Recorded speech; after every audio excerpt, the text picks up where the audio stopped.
In today's episode, we're going to look at Thomas Canning. Who would have guessed organic canned tomatoes to China? Well, William Thomas guessed that, and out of Maidstone, Ontario, he is now selling organic canned tomatoes to China, but not anywhere. He identified the market. He identified that there were 1 million millionaires in China today. 39% of those were women, and they don't trust their food safety. Canada has a superb reputation, but how do we take that knowledge of our organic and all of our traceability and make product that the Chinese will buy? Well, William Thomas figured it out, and he's figuring it out now for Nigeria as well. Well, here we are at Thomas Canning Company in Maidstone, and this is where it all started for my family, myself, my brother, my cousin. Today we're tomato processors. We grow organic and conventional tomato products, but I actually began in 1933 with my grandfather. And my grandfather, William Thomas, his wife, Grace Thomas, were farmers here. And this is still the family farm. The company, the business, operates off of the farm.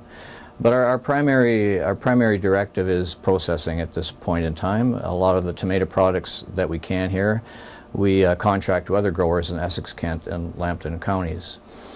In the beginning, with my grandfather, my dad and uncle all started the processing operation together as part of an incentive to make some money in that period of time.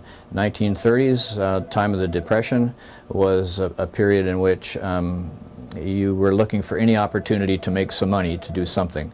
And this is an area in Canada in which you can grow vegetable crops where the climate is relatively temperate, and that you can do things agriculturally that you can't do in other parts of Canada. So it was a unique opportunity.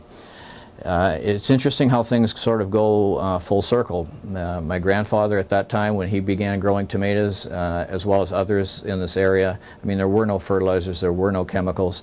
Most of the inputs for the crop were very natural, which is really the theme of organics, you know, again today. So we're kind of getting back to our roots, back to sort of where we began the whole process. Particularly on the organic side of things, I think, you know, equipment, electronic sorting, it's very important because we don't have the same level of control at the farm of insects, disease, and so on. So because of that, there's more workmanship required in the plant. There's more workmanship required by us. Our best way to do that is to depend on the technologies that are out there and to invest in those technologies so that we can ensure that we can maintain a good quality organic product that's comparable to conventional, you know, even though it's not grown or processed in the same way. The types of tomatoes that we use are bred specifically for this purpose: machine harvest, mechanical peeling, production, high solids. The end use, the varieties and breeding programs are very much developed for the end use product.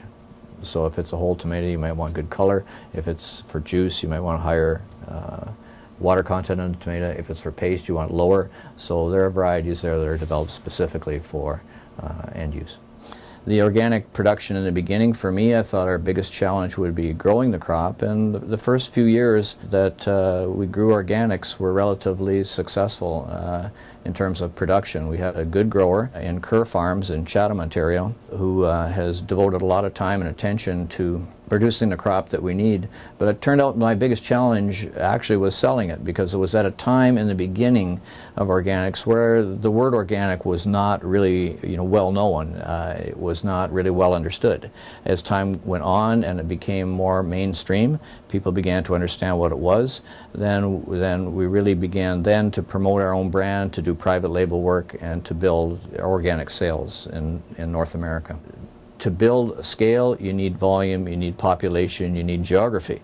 This is where export opportunities such as the United States, but other countries as well as China, and we're also looking at Africa. And in both of those areas, there are population niches that are relatively large and that are interested in healthy food and being able to accommodate personal health, as well as interested in supporting the environment in every way that they can, and organics gives you an opportunity to do that.